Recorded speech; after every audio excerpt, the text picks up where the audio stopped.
ያልተጠበቀ ነገር ተፈጠረ።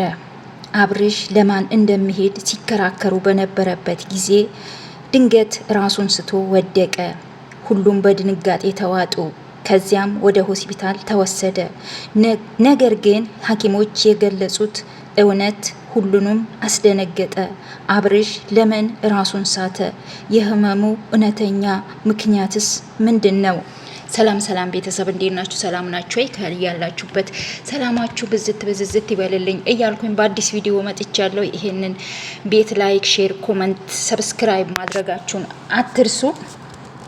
እንግዲህ ዛሬ ወደ መጣሁበት ጉዳይ ሲሄድ አብርሽ ራሱን ስቶ እንደወደቀ ከሰዓታት በፊት ቪዲዮ ተለቆ አይተናል።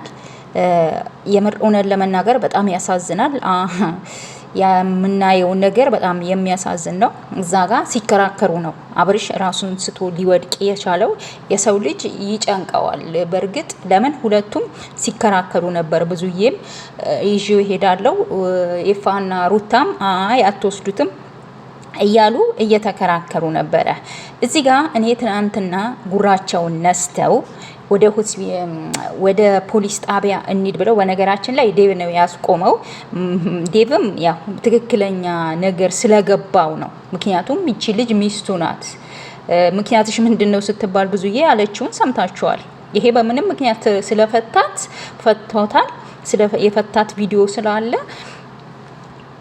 ይሄ ምስክር ሊሆነኝ ይሄ ምስክር ሊሆንሽ አይችልም። የተፋታ ሊታረቅ ይችላል። ከሄርሜላ ጋር የጋብቻ ውል አላቸው እንዴ? ቤተሰብ የጋብቻ ውል አላቸው ወይስ ያንን ቀለበት ሲያረግላት የነበረውን ቪዲዮ ለማሳየት ነው?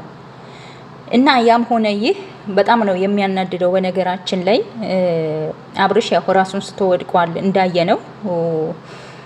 እኔ ግን አንድ የገባኝ ነገር አለ እዚህ ጋር አብርሽ ወደ ራሱ ይመለሳል ብዬ አስባለሁ። በቀጣይ ቪዲዮ እንደማስበው ከሆነ ማለት ነው። አብርሽ ወደ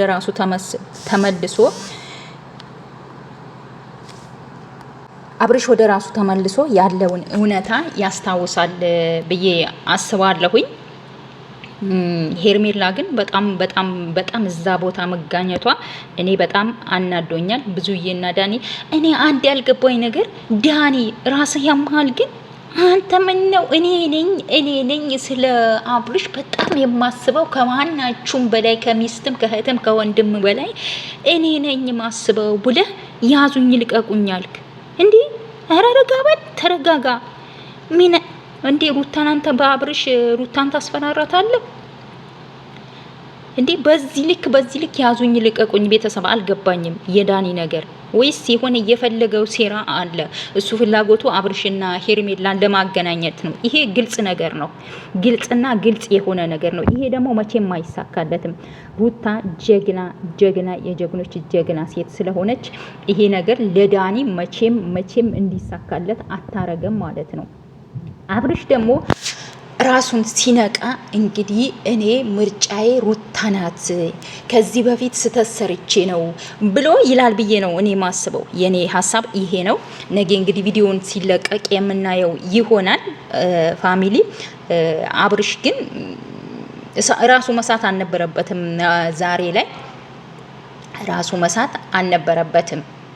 ምክንያቱም እዛ ጋር የራሱን ውሳኔ ምንም አይነት ንግግር አልተናገረም ዛሬ ማለት ነው። ምንም አልተናገረም፣ ምንም አላለም። ዝም ነው ያለውና እዚህ ጋር ምንም ሳይናገር ራሱን ስቶ መውደቅ ነበረበት ብዬ አልልም እኔ ማለት ነውና ያም ሆነ ይህ እኛ የሩታ ፋሚሊዎች አብርሽና ሩታ አብረው ሆነው ልጃቸው እንዲያሳድጉ ነው ምንፈልገው። ይሄ ነገር ደግሞ ይሄ ፍላጎታችን ይሄ ሀሳባችን ይሳካልናል። የውሽሚት አሽቃባጮችም ውሽሚትም መንገድ ላይ እንደምትቀሩ እኛ እርግጠኞች ነን። ገብቷቸዋል። እርግጠኞች ነን። በትክክለኛ ሁሌም የምለው ነገር ነው። በትክክለኛ መንገድ የቆመ ሰው መቼም ወድቆ አይወድቅም። ሩታ ቢጣሉም ቢፋንቱም ሚስቱ የልጁ እናት ናት። ሚስቱም ነበረች። አሁን ደግሞ በድጋሚ ይጋባሉ ማለት ነው። ችግር የለውም። አታሽቀብጡ ማለት ነው። አታሽቀብጡ። የውሽሚት ደጋፊዎች ብዙም ደስ አይበላችሁ። እንደ እግዚአብሔር ፍቃድ ሁላችሁም ነገ አብርሽ ሲመጣ ነገ አብርሽ ሲነቃ እኔ ሩታን ነው የምፈልገው፣ እኔ አጥፍቼባታለሁ ሩታዬ እስካሁን ብሎ ይመጣሉ ብላችሁ ሁላችሁም እንደው ጸሎት አድርጉ ሁላችሁም ማለት ነው። እንግዲህ ሰው ራሱን ስቶ ሲነቃ የነበረው የትውስታው ያስታውሳልና እና እኔ ሩታዬን ነው የምፈልገው ማለቱም አይቀርም።